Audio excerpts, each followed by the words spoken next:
Back in 2022, I recorded an episode called Antibiotic Myth-Busting with Dr. Rihati Skabra, episode 60 to be exact. That conversation completely changed the way I use antibiotics in everyday practice. If you haven't listened to it yet, someone on a vet chat group called it obligatory listening for all vets. Well, I think we've just created another must-listen episode on antibiotic use in veterinary science. Because where Dr. Ree opened our eyes to where we can be much better antibiotic stewards, Dr. Kate, our guest for this episode, goes deep into exactly why. And I think you need to know this.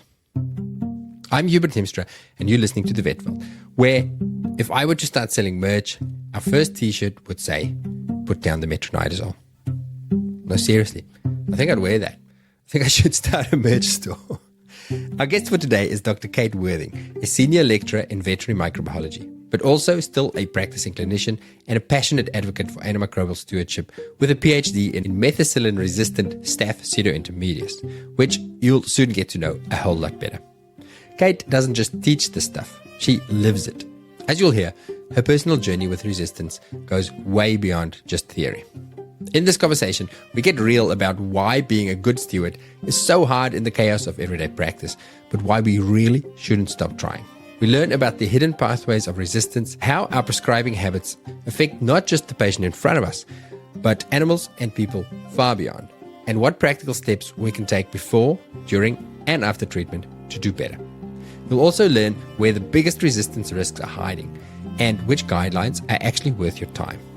Look out for links in the show description to those said guidelines, which are guides that will help you make better antibiotic decisions in everyday practice, including a link to a little animated video that further clarifies the mechanisms of resistance, which I know sounds a bit nerdy, but let's face it, if you listen to the Vet Vault, then you're a nerd. Just the best kind. Okay, let's shake up our antibiotic habits with Dr. Kate Worthing.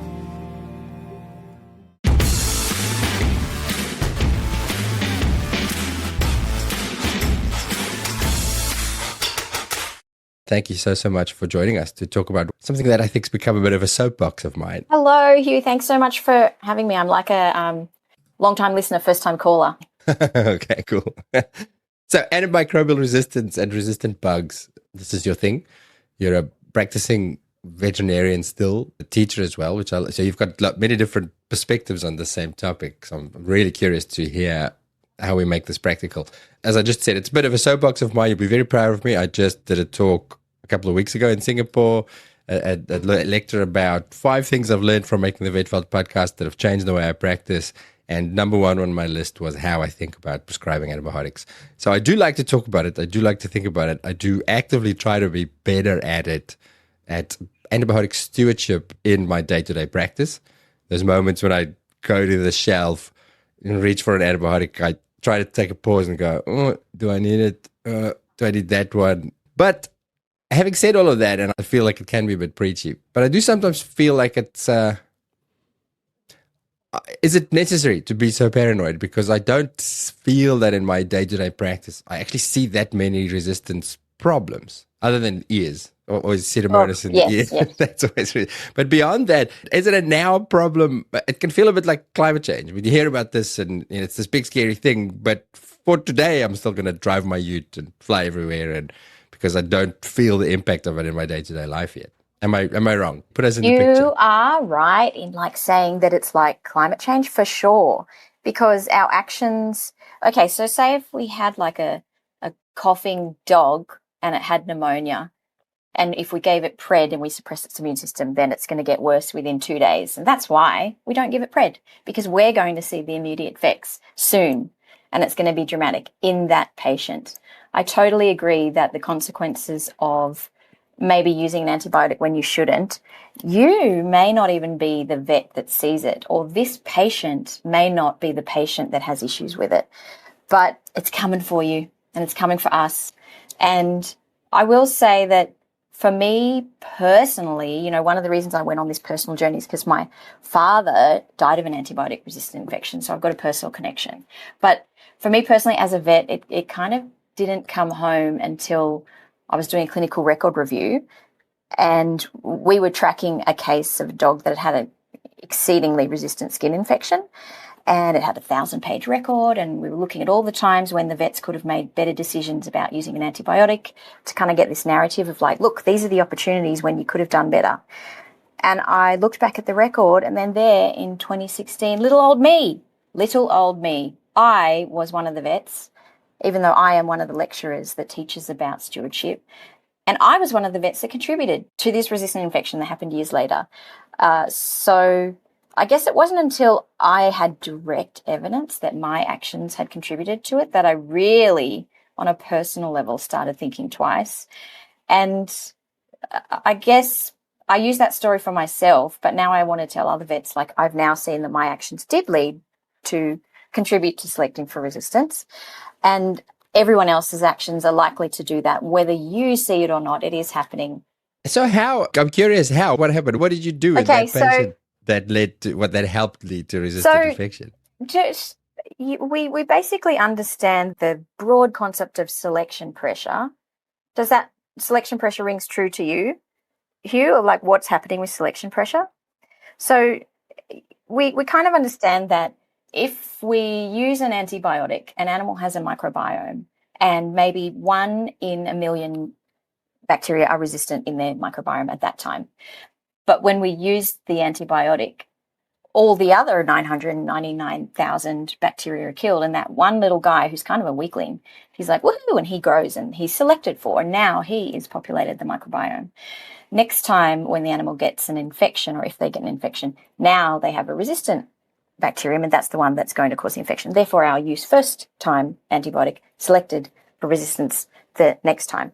So what happened with this one patient? It was a case, it's what we all see in general practice, and it's kind of the case that we always hate because it's skin disease. This was before we had Apoquel and Cytopoint. Things are a little bit different now, we have those. So this dog has pyoderma, as we're always taught in uni, and we know in our heart, but sometimes we can't be bothered to think about it. If a dog has pyoderma, then it has underlying skin disease, so I've really got to take the time to address that. And so I was tracking this patient's records to see when did the vets do cytology before they prescribed antibiotics. And we can get to the kind of principles about stewardship in a sec. That's one of the things that vets should do. Ask yourself, does the patient have an infection? Where is the infection? Do I even need to give antibiotics? And so if you're talking about skin, one of the first things you should do is, does it have an infection? Well, I should look on the microscope because it could be malassezia, which won't get better with antibiotics because it's a yeast infection, or it could be staph. So we're looking through each time this patient came in her 1,000-long history, how many times did vet do cytology? Maybe a third of times. The specialist vets will do cytology, but in general practice, maybe a third of times. So I was looking at this one instance. The dog came in, the vet says, okay, yes, she's got skin nodules. The pred and the cephalexin were working, but when she came off the cephalexin, they stopped working, so we have to do something. We think that we have to address the atopy, talk to the owner about atopy. There's some cephalexin, there you go.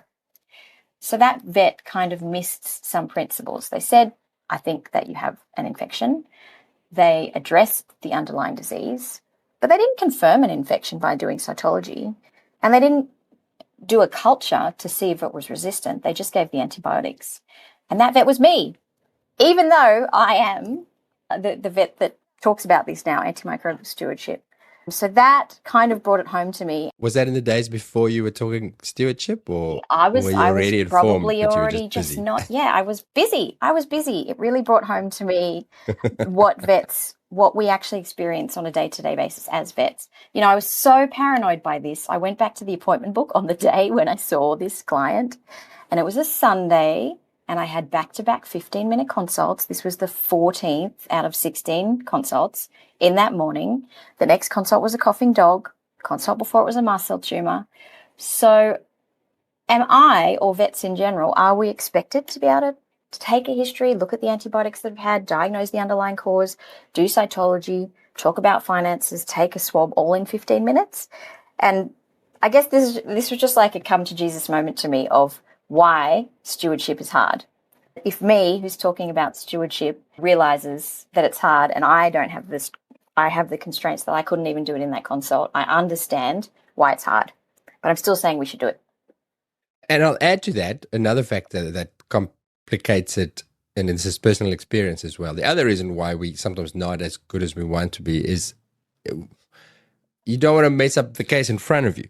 So I want that patient to get better. I want this client to be happy and not come back next week and say, hey, my dog's not any better. I spent money on a consult and you didn't give me antibiotics and now it's worse.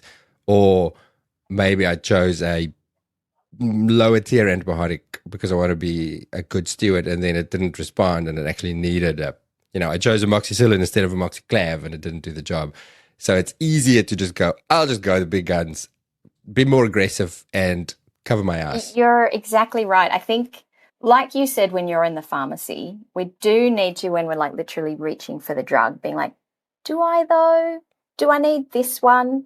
Because clients, whenever I've had the conversations, when I have time, I will say, to say, I'm not going to use this antibiotic, I'm going to use that antibiotic, or I'm not even going to use an antibiotic, I'm going to use a shampoo, because I want to save the antibiotics for when your dog is really sick and she really needs the the antibiotics. So if I use an antibiotic in her now, I don't want her to have a resistant infection later that we can't treat and she'll die from it. When I speak to owners like that, they are so amenable with your choices, even if they find that the choice you made initially, you did need to go back and make a different choice.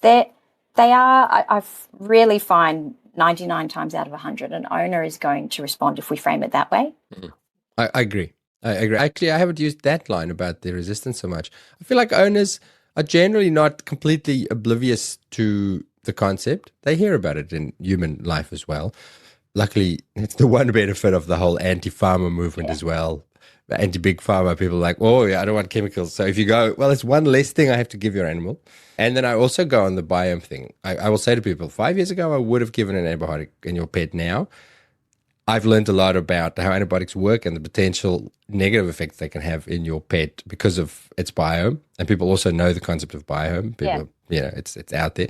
So I'm going to try and not use an antibiotic. I think it's going to be better. But if I'm wrong, if it's the wrong choice, then you're going to see A, B, C, and D, and then you come in and then we start an antibiotic. No questions asked. Are you okay with that? And I've not yet had anybody say, no, just give me the antibiotic, please. And I add in cost. I say, also, I'm going to save you $60 by not sending home an unnecessary course of antibiotics. And they go, oh, yeah, shit, I'm on board for that. Yeah, because I really feel that every owner's motivation first is going to be their animal's motivation first, but sometimes the animal's health is their motivation first.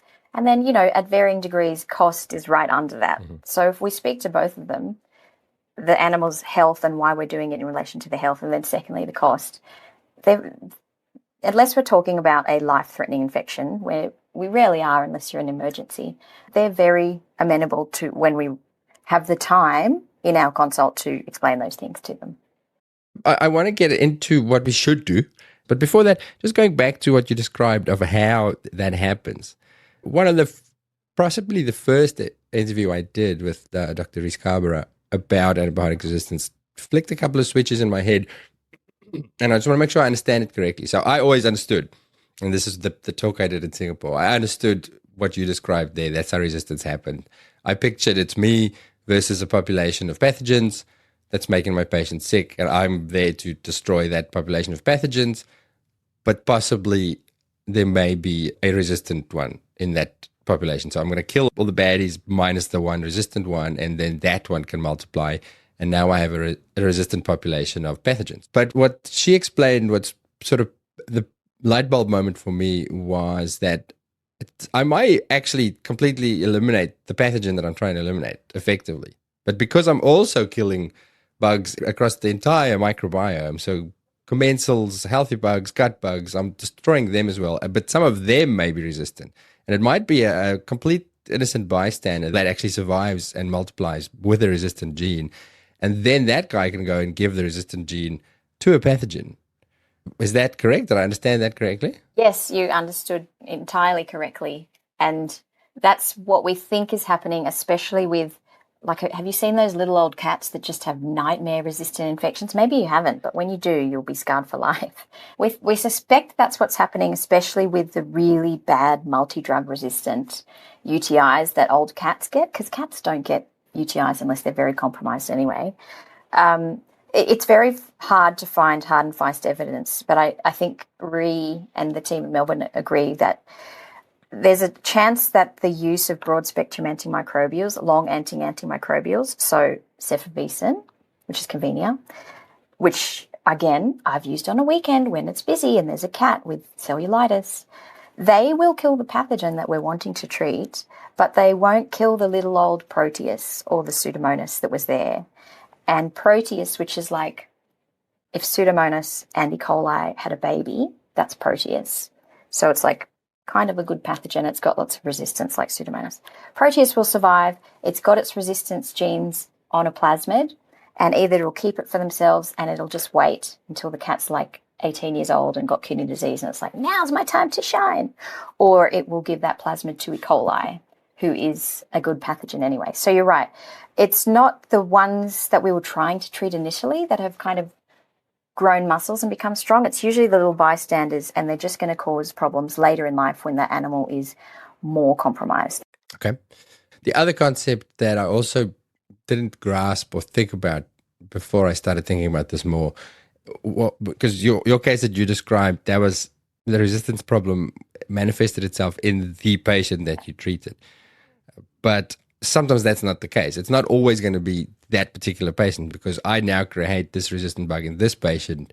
This patient might be fine, so I don't see those direct repercussions. But this patient goes to the park and another dog sniffs its butt, or he goes home and licks the child or something, and that bug is now in the environment, and it's a resistant bug, and it lands in the wrong person who gets an infection or a pneumonia or a skin wound, and animal or human.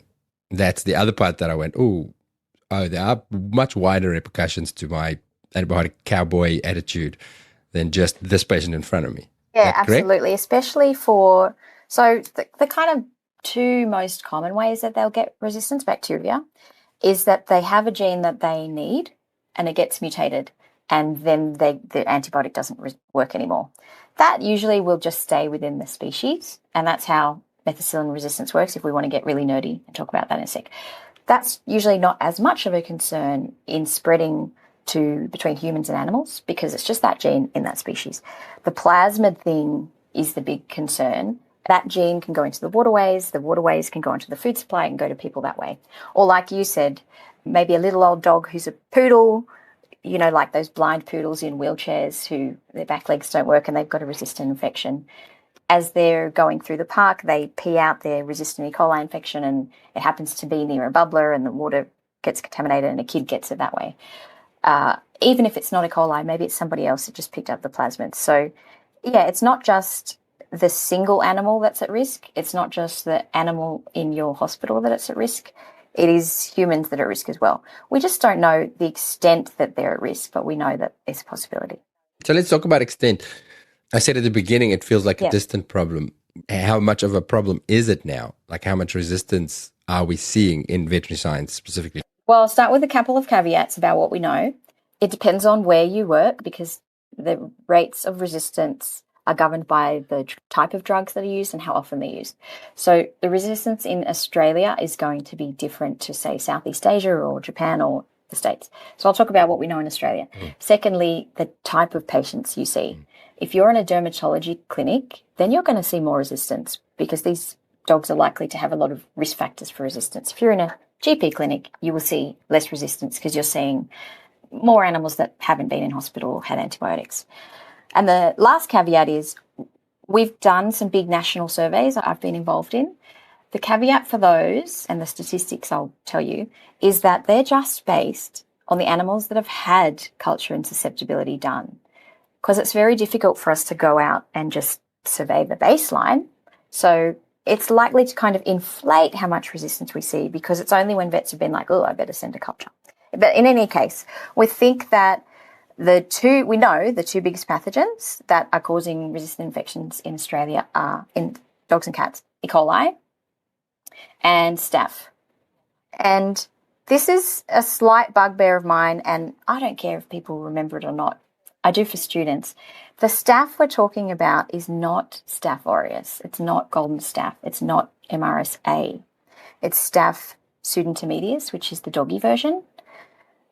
The main reason I think it's important for us as vets to have knowledge of the difference is that MRSA is an important zoonotic pathogen, but it's rare. It is rare. I'm not talking about MRSA. I'm talking about MRSP, which is methicillin-resistant staph pseudointermedius. It's common, but it's not zoonotic, very rarely zoonotic. It's kind of a slight importance for us with our messaging, because if we intersect with the human world and we as vets are saying that we have a problem with MRSA, they kind of start to blame us for a thing that's not actually a problem. MRSA is not a big deal in companion animal health. It's staph pseudointermedius, so it's not much of a zoonosis. Does that make sense?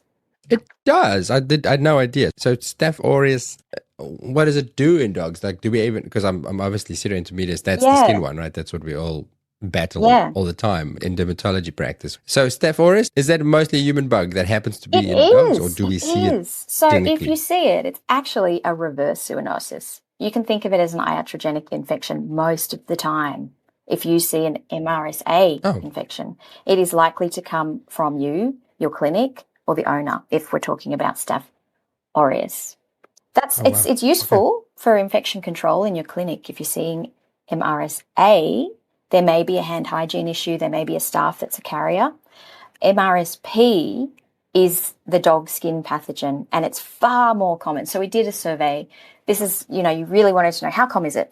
So about 10% of the infections in Australia, this was 10 years ago, were methicillin-resistant staph pseudointermedius, about 10% of the skin infections.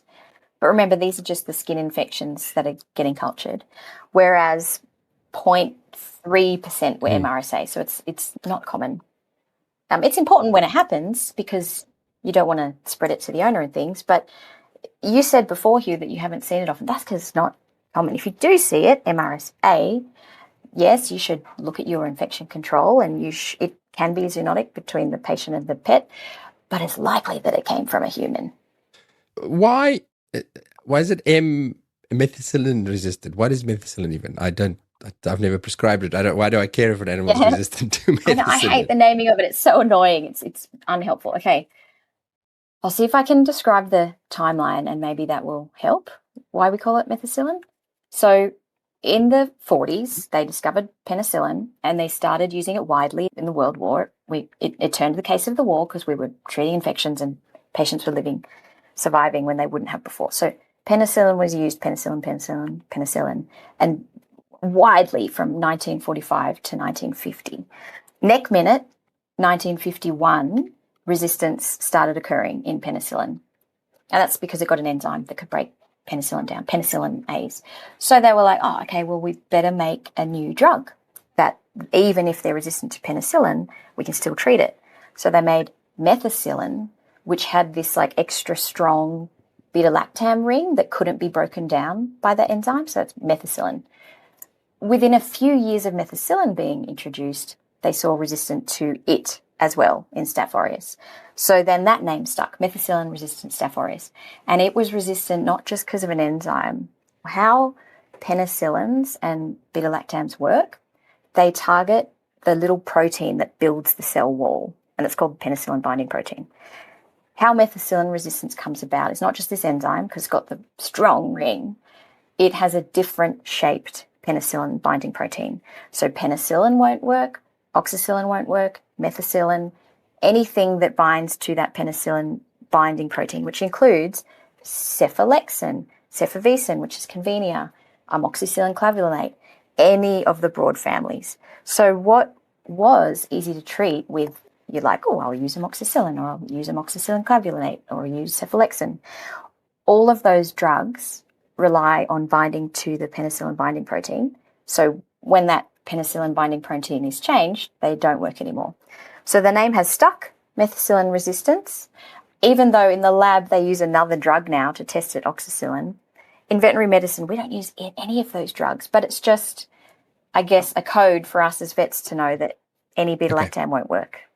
Okay, that makes a lot of sense. Thank you for explaining that. So it means it might be sensitive to other groups of antibiotics, but we've just knocked out an entire and very large and very relevant group of antibiotics. So the unfortunate thing is that when they get that methicillin, it's an altered gene. They get it through, you can kind of think of it like a plasmid, but it's specific to staph. They call it a cassette chromosome. So, the old school cassettes, put it in your tape player and off it goes.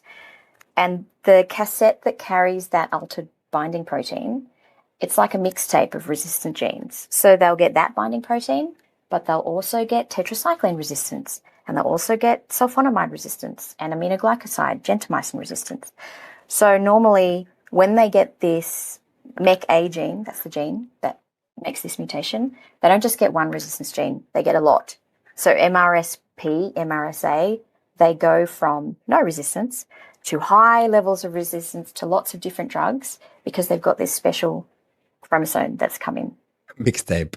I think it's for our younger listeners, they probably have no idea of the joy of the mixtape. Okay, I know. Then I was going to say a CD. No, that's still old school. Like a Spotify mix playlist. A Spotify playlist.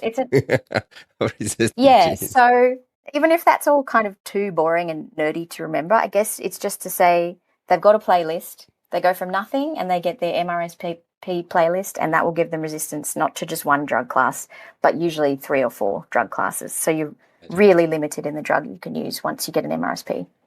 Okay. Right. So that's the staphs. You mentioned E. coli is the other one? It's about the same. About 10% to 20% of UTIs when we culture them. So remember, we know from the work that Rhea and her team do that we're not very good at culturing in the first place if we don't need to. So we're probably lower rates overall. But anyway, when we culture them, 10 to 20% of them of E. coli's are resistant, and E. coli is causing 80 to 90% of the infections. It's one of the most common infectors of UTI. So E. coli, the one we're worried about with E. coli, they're called ESBL. So that stands for extended spectrum beta-lactamase. Essentially, they're the ones that are resistant to amoxiclav, which we all know that amoxiclav, that's what we're going to be reaching for before the guidelines came out to treat E. coli. They're the ones we're worried about, and about 10% of UTIs are due to ESBLs. I guess the concern about ESBL is, compared to the staphs, is that staph's quite species specific. Staph aureus likes humans. Staph pseudointermedius likes dogs. E. coli has strains that are very happily going to infect humans, cats, and dogs. So they will very happily, in a little zoonotic triad, transmit between those 3 species, humans, cats, and dogs, if that person or that animal has the right underlying disease to allow an infection. So, am I right in saying, from what you discussed there, in veterinary science, our primary concern areas clinically for resistance is going to be skin and urine? Are those the big issues? Whereas we always hear about the gut biome and all the gut bugs, and don't use antibiotics for diarrhea and all sorts of those things. Do we worry about other, or pneumonias, or all those sort of things? Do we have issues in other clinical areas, or is it mainly focused on those 2? Well, see, that's a great question, because we ask, well, where are the pneumonias coming from? They're coming from gut flora, if it's aspiration pneumonia. So if you selected for a resistant E. coli, or if that dog was carrying a resistant E. coli, that's going to end up as a resistant E. coli aspiration pneumonia. If they have a UTI, it's often going to come from their own microbiome, whether that's their genital system or their gut. So yes, we're talking about, these are the main infections we see. They're the most common, skin and UTI. It's just that the other infections are a bit less common. Diarrhea is a whole nother kettle of fish, but if you think of it like, everyone used to love to use metronidazole. We've realised we don't need to use it so much. One of the things with using metronidazole is, if we do use it, maybe we will kill off the friendly anaerobes, because that's what it kills. We'll kill off those. And the not so friendly strains of E. coli might overgrow, and then they're ready to cause a UTI when that animal reaches the age of 23, when it's a cat, or if it's a dog and it becomes incontinent. So I'm talking about UTI and skin, but that's just because they're the infections that we see. But the reservoir for UTIs and pneumonia, that's the gut. That makes sense. Thank you. All right. So are we at how to be better, practical advice for how to not promote this as much, if at all? I don't think we can prevent it, because it's just a natural occurrence. These bugs that have the resistant genes, They are generally less fit. They're not as good at causing disease as ones that don't have the genes. So this is where the microbiome is so important. As long as the animal has a varied microbiome, then even if they get an infection, if they have diversity in there, then it's going to be the ones that aren't resistant that will cause the infection. So what can we do about it? Which is, yes, there's always a positive thing. What should we do about it? First of all, one thing I've learned is that it's difficult for us to do things in 15-minute consults. So at a management level, we always need to be very strict about giving vets the time to be good stewards. So if we're ever dealing with an infection, a UTI where we should be looking at urine cytology, or an ear where we should be looking at a swab, or a skin where we should be looking at cytology, we need those 30-minute consults. I know that a lot of clinics are already doing this, but having experience for myself and going down this massive guilt tunnel when I hadn't done the right thing, we have to remove those barriers for vets to be good stewards in the first place. And one of those things is simple. That's just good scheduling. What else can we do about it? I've looked at a lot of good stewardship programs. There's a lot of good resources. Personally, what I think helps me be a good steward is think about, what can I do pre-treatment? What can I do treating the animal? And what can I do post-treatment? So those are the 3 steps of stewardship that I find kind of help me on a practical level. Say at a patient level, like if we're dealing with a pyoderma, a skin infection. Pre-treatment, how can I be a good steward pre-treatment? Means make sure that you have a diagnosis in the first place, that you need to treat it. Have a good diagnosis. Secondly, decide, does it even need antibiotics? Because most cases of skin infections, if they're superficial, most cases don't need antibiotics tablets at all. They'll get better with a shampoo. So that's an example of pre-treatment, being a good steward. Decide not to use it at all. And then if you decide it does need it, say it's a deep infection and it's not going to get better, then make sure you're using the right duration. We're really shaking that kind of dogma that was around, was like, treat beyond clinical resolution. You got to treat for a long time, finish your course. No, that's out. Treat until it's healed, and that's all, because we want to minimize the exposure of the microbiome to that drug. So use guidelines where they're available. There's really great guidelines for most animals and most body sites now. So we've got them for skin, respiratory disease, urinary tract.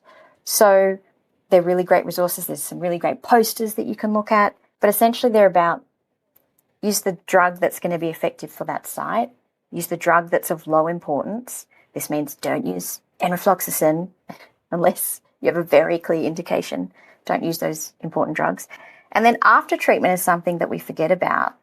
But again, when I was reviewing that 1,000-page record, okay, maybe I'm the only vet that does this. Maybe I am. When you get those too hard basket cases and you're like, oh God, this is too hard to deal with. Like, just see another vet next week because it's too hard. I know it's refractory. I know it's resistant. Like, please come on a day when I'm not here. That ends up not being a service to the patient and ultimately society, because if another vet sees it, maybe they're not going to have time to read your record. So they're going to give it a different antimicrobial. If we take personal responsibility for the patient, then we are the ones that know, well, this is what courses it's had, this is what's worked, this is what has not worked. I hope I'm not the only one that does the too hard basket thing, but I think if we each take a little bit more responsibility and just stick with these tough cases, then they're likely to not become such a nightmare as I can see they have in the past when I've looked at these resistant infections. So what do you do afterwards? Because I'm getting better, or at least more and more mindful of the before and during. To me, the talk I gave at Singapore, for me, it goes, do I need it? And in a lot of instances, I don't, as you say, skin, but also, don't use it in diarrhea. Don't use it in a male cat with a urinary tract. Don't use it in a cat abscess. There's a longer list of things where it used to be always antibiotics, which now is probably not necessary. So I try to be educated and mindful about that. And then, as you say, lowest tier antibiotic, which needs a resource, which I'll come back to, and then shortest possible duration. That's going to fix the problem.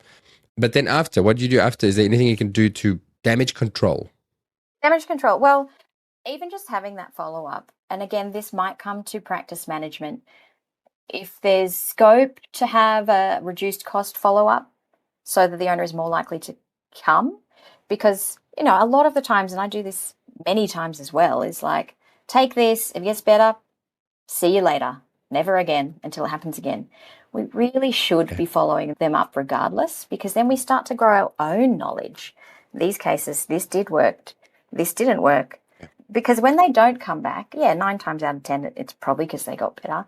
But it also could be because they didn't get better. And they're like, oh, this vet gave me that antibiotic, didn't work. I'm going to go somewhere else and get a different antibiotic. Whereas if we had that built-in responsibility to follow it up, then the difficult cases don't get lost and go somewhere else and go through the same process. So follow-up appointments is one, post-treatment. I think we're all getting a lot better at this, but we used to be confused about UTI management. And I've seen this, that either we don't get them to come back at all, or we do come back and maybe we even spend the money to culture the urine. But that's actually, we don't need to do that for those UTI patients. We just need to get our UTI patients back. Say they've had their course of antibiotics. It was a 5-day course because it was an uncomplicated sporadic course. We get them to come back day 5. They're fine. That's the end.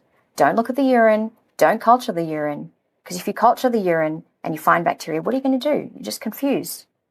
It's better just to not look at the urine at all. So I guess my key thing is look at the patient when you're following up and not necessarily the urine, because that's going to... And as they come back and they're still clinical, and then you go, okay, well, the bacteria is relevant. Maybe now I culture, yeah? Yes, yeah. If the patient still has clinical signs, you just treat them as if they've got a UTI again and go through the thing again. Look at the urine. Ideally, we should be sending the urine away if the first treatment wasn't successful. So at an individual vet lesson, the best thing we can be doing post-treatment is looking at our patient. And I know we can't always do that with our scheduling. Maybe we're not working at that time, but if at least we have a plan, if we're not the ones that's going to see it, a plan of action for that patient, that can help as well, so that they're not kind of pinballing between different vets and different antibiotics. I actually forgot to ask earlier. We talked about rough resistant rates, as far as we know, with all the caveats in place for Australia. Is it similar, do we know, in the US and the UK and the places where most people listen to this podcast? Or worse or better? I guess most countries are slightly higher than Australia. So, as I said, it's kind of 10%. Other rates are 25 to 30%. I know Japan published that theirs was 30%. The UK, off the top of my head, I think I would have remembered if it was hugely higher or hugely lower. So I do feel it's around the 10 to 20% mark. Where we are different is in Europe and Germany and Scandinavia. They tend to prescribe less. So Germany enacted a rule that you could not prescribe a fluoroquinolone at all unless you had a culture. And they did that a few years ago. And it has shown some effect in reducing resistance rates, only small, say 8% versus 7%. But yes, Germany, you can't prescribe enrofloxacin unless you have done a culture. Can we double click on that quickly? I'm aware, I've heard that fluoroquinolones and potentially beta-lactams are worse for creating resistance. Is that right? Like, should we avoid them more, or how do we handle that information? Well, the bottom line reason is that they are critically important for humans, but the reason is that they're broad spectrum and they treat life-threatening infections with humans, so that's why they're critically important. The reason why they're broad spectrum and the reason why they can select for resistance is how they work. They work by inhibiting DNA synthesis. And so obviously every bacteria has DNA that needs to be synthesized, and that's why they're broad spectrum. And that's why they can select for resistance, because they're messing with DNA, and everybody has DNA. So any bacteria could have some kind of DNA mutation that occurs under the pressure of fluoroquinolones. So you're right, fluoroquinolones of the classes do seem to select for resistance at a higher rate than other drugs. Okay. All right. You mentioned using guidelines to make decisions on best choice, lowest tier choice, and duration. Which ones do you like? Yeah. Where do people go to get this information? There's kind of 2 repositories which are available internationally. So there's country-specific ones for Australians, but they can be used everywhere. The Australian Veterinary Prescribing Guidelines, there's a website for that.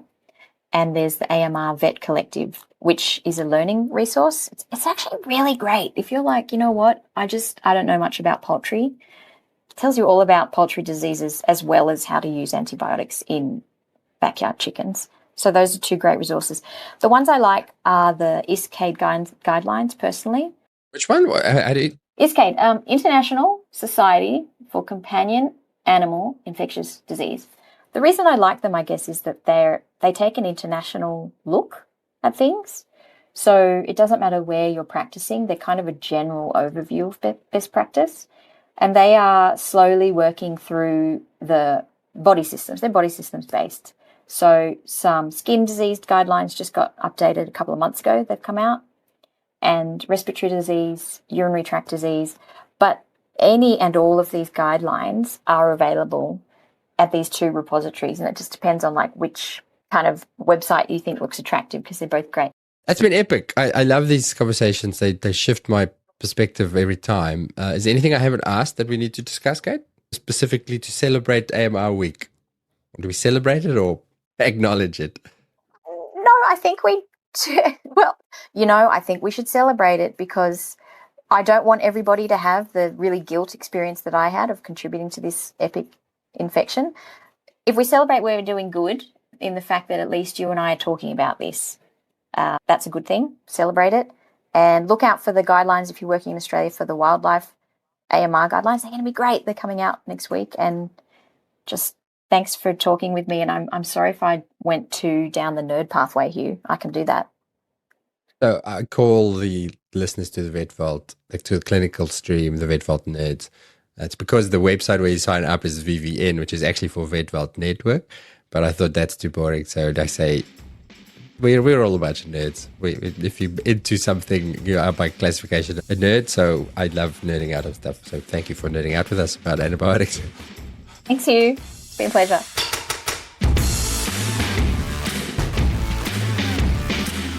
Before you disappear, I wanted to tell you about my weekly newsletter. I speak to so many interesting people and learn so many new things while making the clinical podcasts. So I thought I'd create a little summary each week of the stuff that stood out for me. We call it the Vet Vault 321, and it consists of 3 clinical pearls. These are 3 things that I've taken away from making the clinical podcast episodes. My light bulb moments. 2 other things. These could be quotes, links, movies, books, a podcast highlight, maybe even from my own podcast. Anything that I've come across outside of clinical vetting that I think that you might find interesting. And then 1 thing to think about, which is usually something that I'm pondering this week and that I'd like you to ponder with me. If you'd like to get these in your inbox each week, then follow the newsletter link in the show description wherever you're listening. It's free, and I'd like to think it's useful. Okay, we'll see you next time.